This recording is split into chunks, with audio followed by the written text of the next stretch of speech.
एक इंसान आखिर कितनी बार फेल हो सकता है? 10 बार, 20 बार या 100 बार? इतनी बार फेल होने के बाद भी कोई शख्स टूटे ना, ऐसा बहुत ही कम देखने को मिलता है। जिन्हें 109 बार निराशा हार लगी। जिस उम्र में लोग रिटायरमेंट लेते उस उम्र में उनका करियर शुरू हुआ। उन्होंने 65 साल की उम्र में KFC की शुरुआत की थी। कैसे एक के बाद एक कर्नल सैंडर्स को मिलती रही असफलताएं और फिर एक दिन चमक उठी उनकी किस्मत। आज जानेंगे हम यह छोटी सी कहानी, कर्नल सैंडर्स की कहानी, KFC के फाउंडर्स की। कैसे उन्हें बार बार असफलताएं मिलने के बाद भी एक दिन उनकी चमक उठी किस्मत लगातार प्रयास करते रहे। हमारे चैनल में आपका स्वागत है। आज जानते हैं हम कर्नल सैंडर्स की कहानी। कर्नल सैंडर्स का जन्म 1890 में अमेरिका के इंडियाना में हेनरी विले में हुआ था। 6 साल की उम्र में ही उनके पिता की मौत हो गई। घर के हालात खराब होते हुए माँ एक फैक्ट्री में काम करने लगी और सैंडर्स अपने छोटे भाई बहन की देखभाल करते थे। महज 7 साल की उम्र में ही उन्होंने अच्छा खाना पकाना सीख लिया था। 12 साल की उम्र में उनकी माँ ने दूसरी शादी कर ली। उनके सौतेले पिता को सैंडर्स पसंद नहीं थे, जिसके चलते वह अपनी आंटी के पास रहने लगे और एक फर्म में काम करने लगे। सैंडर्स उस वक्त 7वीं कक्षा में पढ़ते थे और उन्होंने 7 में ही अपनी पढ़ाई छोड़ दी। इसके बाद वह तमाम तरह के काम करते रहे। सेना में भर्ती हुए लेकिन वहां से निकाल दिए गए। कुछ वक्त रेलवे में काम किया। करीब 19 साल की उम्र में उन्होंने शादी कर ली। रेलवे में काम करते हुए कुछ विवाद के चलते उन्होंने रेलवे की नौकरी छोड़ दी, जिसके बाद उनकी पत्नी भी बच्चों को लेकर उनसे अलग हो गई। अपने जीवन में उन्होंने और भी तमाम छोटे मोटे काम किए। तभी इंश्योरेंस बेचा तो तभी क्रेडिट कार्ड बेचे, यहाँ तक कि टायर बेचने और लैंप बनाने और नाव चलाने जैसे कामों में भी उन्होंने हाथ आजमाया।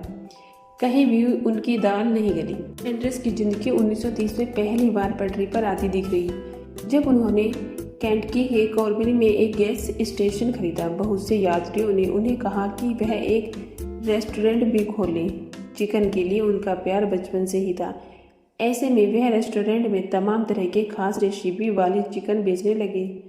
देखते ही देखते उनका यह काम चल निकला और वह मोटी कमाई करने लगे। यहीं पर एक दिन केंटकी के गवर्नर 1950 में आए थे। जब उन्होंने सैंडर्स का चिकन खाया तो उन्हें बहुत पसंद आया। फिर क्या था, उन्होंने सैंडर्स को कर्नल की उपाधि दे दी और तभी से उन्हें कर्नल सैंडर्स के नाम से जाना जाता है। कर्नल की उपाधि देश का बहुत ही सम्मानित टैलेंट माना जाता है। जहाँ पर सैंडर्स का रेस्टोरेंट था, वहीं से एक हाईवे निकलने के चलते उनका रेस्टोरेंट टूट गया। इसके बाद उनके संघर्षों का एक और दौर शुरू हुआ। उन्होंने सोचा क्यों ना कि रेस्टोरेंट को अपनी रेसिपी दी जाए और बिक्री पर मुनाफा कमाया जाए। इसी सोच के साथ उन्होंने तमाम रेस्टोरेंट में जाकर अपनी फ्राइड चिकन रेसिपी को बेचने की डील करनी शुरू की। वह जहां जाते वहां से निराशा ही हाथ लगती। 109 बार उन्हें ना सुनना पड़ा। इसके बाद उन्हें पहली हाँ सुनने को मिली और यहीं से शुरू हुआ KFC की कमाई का सफ़र। जब कर्नल सैंडर्स को एक रेस्टोरेंट ने हाँ कर दी तो वह अपना चिकन वहाँ बेचने लगे और मुनाफे पर कुछ फ़ायदा लेने लगे। वह रेस्टोरेंट को मसालों का पैकेट बेचते थे, जिससे उनकी रेसिपी खूबे रही और साथ ही लोगों को बेहतरीन स्वाद भी मिला। यहाँ से KFC फेमस होने लगा और इसके बाद 1963 में अक्टूबर महीने में एक वकील जॉन वाई ब्राउन्स जूनियर और व्यापारी जैक सी मेसो ने सैंडर्स से मुलाकात की और KFC के राइट्स खरीदने की इच्छा जताई। शुरुआत में तो वह मना करते रहे, लेकिन बाद में उन्होंने $2 मिलियन में जनवरी 1965 में बेच दिया। डील के तहत यह बात पक्की हुई कि फ्राइड चिकन कंपनी अपने खुद के रेस्टोरेंट दुनिया भर में बनाएगी और कभी भी क्वालिटी के साथ समझौता नहीं करेगी। सैंडर्स को पूरी जिंदगी $40,000 की सैलरी दिए जाने की डील हुई। बाद में उनकी सैलरी बढ़कर $75,000 कर दिया गया।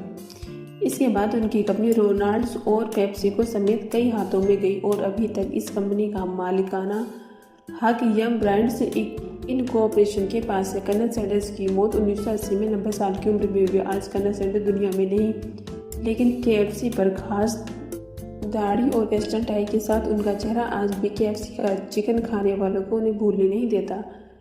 आज के वक्त में KFC के 150 से भी अधिक देशों में 22,000 से भी अधिक स्टोर हैं।